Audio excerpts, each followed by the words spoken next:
Elliott says, no, you don't.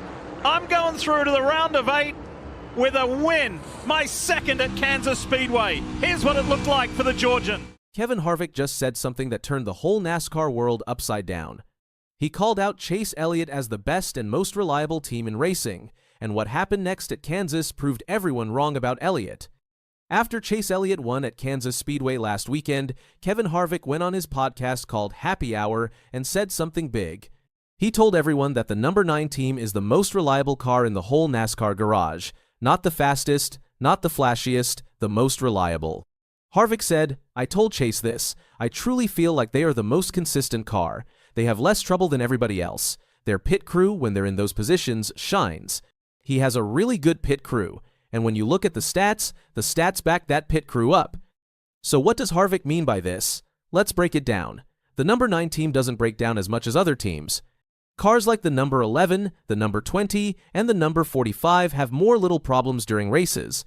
These small problems add up. A loose part here, a small issue there. Elliott's team just doesn't have those problems as often. Harvick also noticed that Elliott fixed his qualifying problems. For a long time, Elliott couldn't start races near the front. That's a huge deal. When you start near the front, you get more stage points. You get to race with the leaders.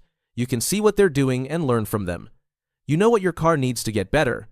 As Harvick explained it, when you qualify good, it just makes your day go so much better.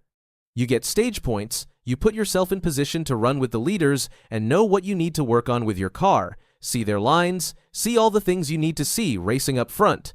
For the past 3 years, everyone's been saying Elliott is too careful. They say he's just collecting points instead of going for wins. They say he's playing it safe. The fans even made fun of him for it. From 2018 to 2022, Elliott was the only driver who won multiple races every single year.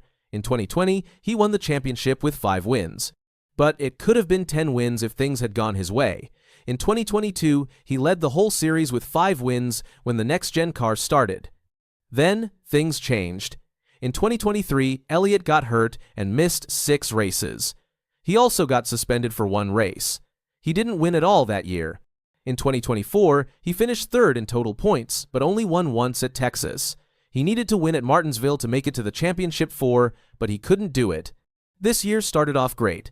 Elliott dominated at Bowman Gray Stadium in an exhibition race. Then he won at Atlanta after not winning for over a year. But after that, he only had 1 win going into Kansas. Sure, he didn't finish worse than 20th place. He had no crashes where he couldn't finish. He even led the points for a while. But people still complained. They said his performance was average. They said he was okay with just staying out of trouble. Here's the problem with that thinking. Staying out of trouble doesn't give you playoff points. You need playoff points to win a championship. Even Elliott got frustrated. At Bristol, after a crash ended his race, he thought he was done. He said he couldn't see how he'd move on to the next round. That was after finishing 3rd at Gateway just 6 days earlier. Then Kansas happened, and boy, did Kansas change everything. The race came down to overtime. That means 2 extra laps after the scheduled finish. Elliott was in 10th place when those final 2 laps started. He had to pass 9 cars in 2 laps. And not just any cars. All 5 of the cars in front of him were Toyotas. Toyota had been crushing everyone in the playoffs.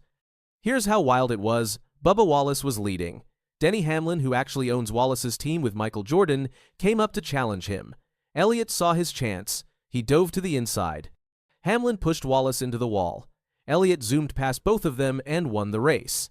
A driver who's just trying to collect points would never do that. A careful driver would have stayed in 3rd place. They would have avoided the mess. They would have taken the safe finish. Not Elliott. He went for it.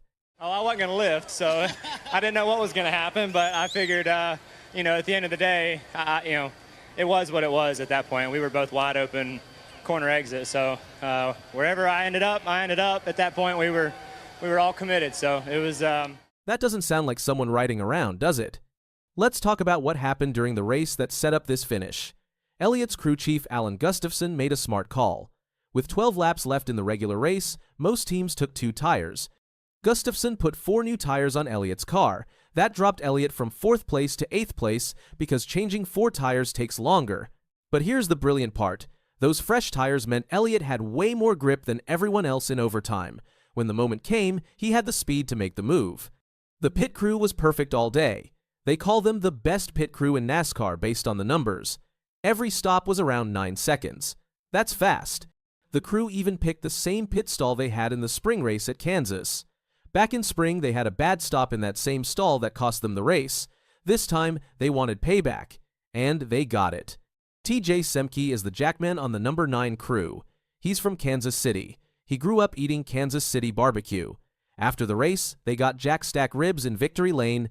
That's a Kansas tradition. Semke said, "You know, bottles and barbecue is a great combo. But you tell these guys from North Carolina, from wherever they're from, about this Kansas City barbecue, and they just don't get it." So I was excited that they got to have a big slab of ribs in their face, sauce all over, doing it right in Kansas City. Now let's talk about why people thought Elliott was playing it safe. NASCAR is different now than it used to be. Nobody wins 10 races in a year anymore. Nobody leads 100 laps every race. The cars are too equal. Every team is close in speed, so winning is harder. Also, Elliott is NASCAR's most popular driver. He wins that award every year. When the most popular driver isn't winning every week, people notice. NASCAR needs Elliott to be good because fans love him, so when he doesn't win for a few weeks, everyone panics. Remember that race at Dover in July? Elliott was destroying everyone. Then his crew chief made a weird decision to pit and give up the lead. Elliott finished 6th. That should have been a win. If he'd won that race, he'd have 3 wins this year. That's 3 times more than all his teammates combined since mid-May. Harvick compared Elliott to drivers from his own generation. He said, "Chase, I kind of view him as my generation type of driver.